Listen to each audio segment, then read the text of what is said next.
Cover हो जाएंगे तो मैं नेक्स्ट वीक ऑनवर्ड्स वो जरूर पूरी करूंगी, आप लोगों की ये जो ख्वाहिश है। अच्छा, अब जब मैं एक दोबारा से जब आप आ जाते हैं हम आपकी प्रेजेंटेशन के ऊपर और डॉक्यूमेंट्री के ऊपर, जी जी, सेंटर्स ऑफ एक्सीलेंस के बारे में बात हुई उसके ऊपर। बहुत सारे लोग हैं जिनको नहीं समझ आया होगा कि सेंटर्स ऑफ एक्सीलेंस जो है वो क्या है, मुझे भी नहीं पर्सनली पता लगा कि इन डिटेल वो क्या है, आप उसके ऊपर रोशनी डालेंगे? सेंटर्स ऑफ एक्सीलेंस 3 ऑफिसेज हैं ऑस्ट्रेलिया में जो कि ऑस्ट्रेलियन गवर्नमेंट ने नॉमिनेट किए हैं, सेटअप किए हैं कि लोगों के, चूंकि ये जो माइग्रेशन है, इस माइग्रेशन के लिए एम्प्लॉयर सबसे पहले चाहिए और एम्प्लॉयर को वेरीफाई करना है, उन्होंने एम्प्लॉयर की डॉक्यूमेंटेशन को अप्रूव करना है, आपकी पोस्ट को अप्रूव करना है। तो उस पोजीशन में सबसे पहले वो सेंटर ऑफ एक्सीलेंस उन इदारों का नाम है। सही, वही आपकी नॉमिनेशन को डील करेंगे और जब आप वीजा अप्लाई करेंगे तो तब भी आप उसी ब्रांच में, जैसे अगर आपने पर्थ में किया है तो आपने पर्थ में ही करना है, सिडनी में नहीं जाना। ओके। सो आपने वीजा भी जब अप्लाई करना है तो उसी सेंटर ऑफ एक्सीलेंस में करना है। ठीक है। सो उस ऑफिस का नाम जो है बेसिकली वो सेंटर ऑफ एक्सीलेंस है, जिसमें वो असेसमेंट करते हैं मुख्तलिफ जॉब्स की भी, और उसी में सेंट्रलाइज्ड तरीके से मॉनिटर करते हैं कि कितने लोग आ गए हैं, कितने लोगों को वीजा इशू हो चुके हैं, कितने लोगों ने आना है, कितने लोग नहीं आ रहे और उनकी जगह कितने नए हमने लोगों को नॉमिनेशंस देनी है। परफेक्ट, आई एम श्योर आप सब लोगों को भी ये बात समझ आ गई होगी, मुझे भी अच्छी तरीके से समझ आ गई, अच्छे तरीके से तहम्मुल और सब्र से हमें मिस्टर मुदस्सिर लोगों ने समझाई होगी। We have a caller, let's see who is online. Hello, अस्सलाम वालेकुम। वालेकुम सलाम जी, कौन बोल रहे हैं, कहाँ से? अबू बकर लाहौर से। कौन? अबू बकर लाहौर से। कैसे अबू बकर आप?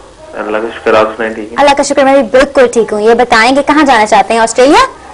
लंदन के मैंने अप्लाई करना है, ये TFT कॉलेज है। ओके। टिसोल कोर्स के लिए।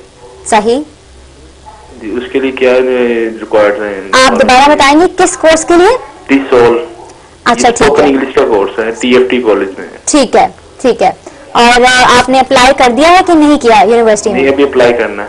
करना है, यू वांट टू नो कि कैसे अप्लाई करना है? ये ऑन थ्रू ही। हेलो जी, ये हाँ ठीक है, मेरे ख्याल में हमें आपका क्वेश्चन समझ आ गया, मैं अभी आपको जवाब दिलवाई थी, आप फिक्र ना करें अबू बकर। हाँ जी, तो बेसिकली ये कह रहे हैं कि इंग्लिश का कोर्स ये करना चाहते हैं एंड उसके ऊपर इनको कैसे, how to go about the entire process. इदारे का भी उन्होंने इंतखाब कर लिया हुआ है। सबसे पहले तो उन्हें ये करना चाहिए कि इस इदारे के मुतल्लिक ये देखें कि ये इदारा यूके बॉर्डर एजेंसी की जो अभी की फ्रेश लिस्ट है उसमें शामिल है। अगर वो शामिल है तो उसको फिर ज़ाहिर फीस की अदायगी करेंगे और इनको फिर एक्सेप्टेंस लेटर मिलेगा। एक्सेप्टेंस लेटर के साथ इनको अपने जो फंड्स हैं 29 डेज के लिए वो जो रखने पड़ते हैं, 29 डेज की बैंक स्टेटमेंट और उस लेटर के साथ इनको एम्बेसी को वीज़ा अप्लाई करना होगा और उससे पहले अपना हेल्थ टेस्ट भी करवाना होगा। ये तमाम चीजें इस प्रोसेस में शामिल है। अप्रोक्सीमेटली कितने इंस्टीट्यूशंस हैं जो इसके यूके बॉर्डर एजेंसी वालों ने अप्रूव किए हुए हैं? सच रेशम मेरे पास पूरी लिस्ट तो नहीं है जी जी, और क्योंकि इसमें बहुत वेरिएशन और बहुत फ्लक्चुएशन आ रही है इस वक्त, लेकिन पिछली लिस्ट को मैं देख रहा था कि उनका जो शुमार है वो कम होता जा रहा है सो फार। अच्छा, क्योंकि ऑथेंटिक वंस वो पिक करते हैं, ऑथेंटिक वन भी पिक करते हैं। दूसरा जो अभी क्राइसिस चला है यूके का, उस क्राइसिस की वजह से, फीस के बढ़ जाने की वजह से, अदर रीजंस की वजह से, पॉलिटिकल रीजंस की वजह से भी जो यूके के कॉलेजेस थे उन पे भी बहुत असर पड़ा है। बहुत सारे कॉलेजेस बंद भी होते हैं, ज़ाहिर जैसे यहाँ पे पाकिस्तान में इदारे बंद होते हैं वहां पे भी बंद होते हैं, और वो तमाम ज़ाहिर गवर्नमेंट के तो नहीं है, पब्लिक फंडेड भी हैं, प्राइवेट इंस्टीट्यूशंस भी हैं। तो ऐसे जो इदारे हैं उनको ज़रूर चेक करें। मैं बार बार सबसे ये गुजारिश करता हूँ कि अच्छे इदारे में जाएं और ये लास्ट वक्त पे भी चेक करें कि आया ये इदारा उस लिस्ट में शामिल है या नहीं है। अगर वो इदारा आपके वीज़ा लेने के बाद आपके एयरपोर्ट तक पहुंचने पर उस लिस्ट में शामिल नहीं होगा तो आपको एंट्री क्लियरेंस ऑफिसर शायद क्लियरेंस ना दे और आपको एयरपोर्ट से वापस आना पड़े। एंड ये बातें हैं छोटी छोटी चीजें जो विच शोज कि सिर्फ पाकिस्तानी ही नहीं है जो जिनके हमारे मुल्क में नहीं सिर्फ पॉलिटिकल इंस्टेबिलिटी चल रही है, पूरी दुनिया में चल रही है। तो हमें चाहिए कि हम लोग हमेशा अपने मुल्क से बहुत ज्यादा प्यार करें, बिल्कुल भी ये मत कहा करें कि नहीं हम तो छोड़ के भागना चाहते हैं, किसी वजह से जरूर जाएं लेकिन वापस अपने मुल्क जरूर आए। यहाँ कॉलर देखते हैं कौन है हमारे साथ। हेलो, अस्सलाम वालेकुम। अस्सलाम वालेकुम। कौन बोल रहे हैं, कहाँ से? जी मैं साजिद बात कर रहा हूँ लाहौर से। कैसे हैं आप? अल्हम्दुलिल्लाह, आप ठीक ठाक हैं।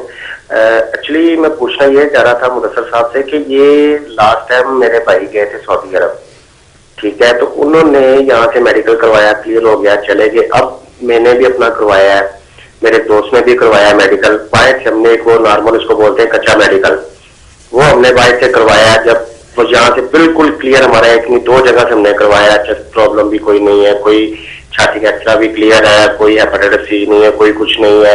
जब हमने यहाँ से मेडिकल जहाँ से होता है वहां से जाके करवाया तो वहां से उन्होंने अनफिट कर दिया हमें। ये मैं चीज जानना चाह रहा हूँ कि अगर उनके अंगेज हम कुछ एक्शन लेना चाहें तो उनके खिलाफ हम कैसे कर सकते हैं, क्योंकि देखिए हमने तो अपना मुस्तकबिल के लिए आगे जाना है। बिल्कुल। तो यहाँ पे आके तो वो बंदे रिजेक्ट कर देते हैं, बाहर वाले को हम बताते हैं तो वो कहते हैं जी आपको कौन से डॉक्टर ने रिजेक्ट किया है, उससे रिव्यू करें। उसको कहते हैं जाके, वो कहते हैं ये मेरा काम नहीं, आप जाके अपने जज से बात करो या उससे बात करो, बाहर अपने किसी फैमिली डॉक्टर से रब्ता करो। जब फैमिली डॉक्टर से रब्ता करते हैं तो वो कहते हैं यार आपको प्रॉब्लम नहीं, मैं आपकी क्या ट्रीट करूँ आपको। सही, मैं अभी आपके क्वेश्चन का जवाब देती हूँ, बिल्कुल फिक्र मत करिए। इनका जो सवाल है और इनका जो इशू है, एक्चुअली बहुत सारे लोगों का इशू है, लेकिन इसमें जैसे यूके ने एक लिस्ट बना दी कि आप फलां जगह से जाके अपने टीबी का टेस्ट करवा सकते हैं, और इसी तरीके से मुख्तलिफ जो मुल्क हैं उन ममालिक ने एक सेटअप बनाया हुआ है। उस सेटअप के मुतल्लिक या उसके रिजल्ट्स को अगर ये चैलेंज करना चाहते हैं तो जाहिर है कि वो किसी और उससे ज्यादा अथेंटिक इदारे में टेस्ट करवा के तो वो उनको भेज सकते हैं कि जी किसी जाती मुखासमत की बिना पे या किसी बिना पे ये कर रहे हैं, लेकिन नॉर्मली ऐसा होता नहीं है। जाहिर है कोई ना कोई मेडिकल रीजन या वजह होगी कि जिसकी वजह से इनका टेस्ट क्लियर नहीं हो रहा। ठीक है जी, आपने हमें बहुत सारी इन्फॉर्मेशन दी, सब लोगों को उनके आंसर्स भी मिले, कॉलर्स की तो तादाद है वो बढ़ती जाती है और हमें अच्छा लगता है आप लोगों के सवालों के जवाब देकर। Thank you so much, as always amazing having you over. Next week हम लोग बात करेंगे जनरल स्किल्ड माइग्रेंट्स के बारे में, और जितने लोगों को भी आज का शो देखा है, आपने आज के शो से बहुत सीखा है, नेक्स्ट वीक भी आप लोग बहुत सीखेंगे।